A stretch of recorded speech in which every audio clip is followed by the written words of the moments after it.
Okay, today we're going to jump on here and we're going to cover a little bit of combat. Combat for you solo tabletop role-playing game enthusiasts. There's some fantasy combat warriors from my homebrew game, Castles and Caverns. There's any number of ways you can do combat, obviously, but for a role-playing game, you want to account for strengths and weaknesses of various player characters and NPCs, advantages or disadvantages because of armor or lack thereof, and the damage from the weapon. So let's just give a quick one through. In my system that I'm using, the player attributes are decided by pulling cards at random, such as 5 of spades, and there are modifiers based on that.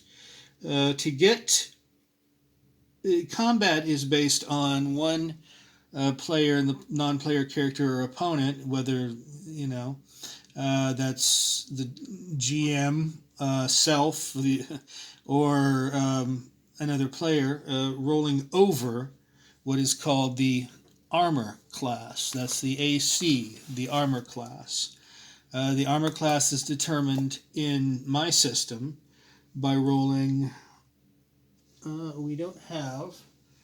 rolling a d6, 3d6 specifically.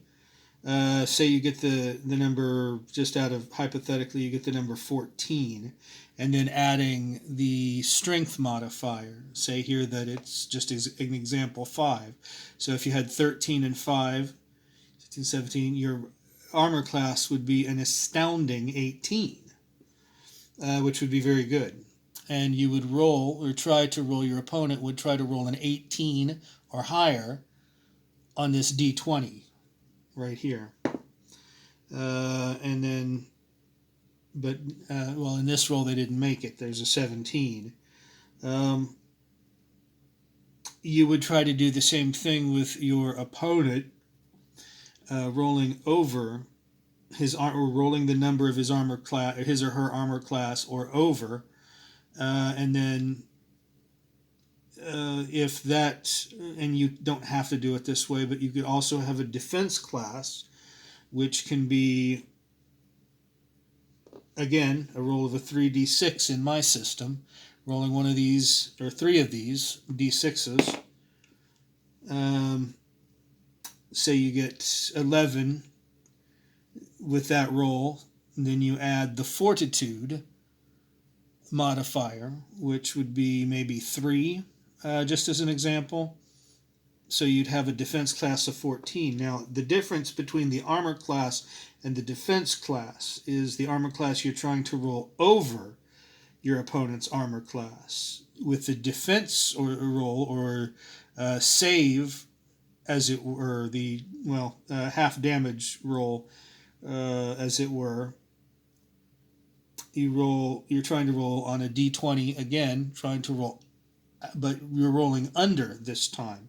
So if the defense class is 14 or 13 or 14, you're trying to roll under that on a d20, and that's you're pretty successful there. There's 4, and that is a success. So the character, the person, the individual NPC or PC that was hit only takes half damage. Plus, if they're wearing armor, they get even less damage based on how much protection.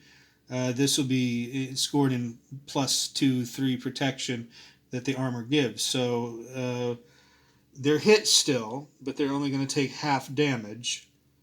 So say the weapon used is a dagger, and the dagger delivers 1d4 of damage. We roll the d4, and we get 3.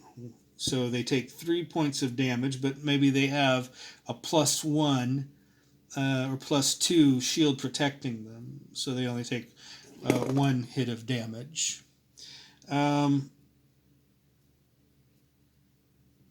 If they lose, in my system, my rules that I play by, and you don't have to play by these rules, obviously, if they lose a third of their hit points, they're starting to really feel it. They may take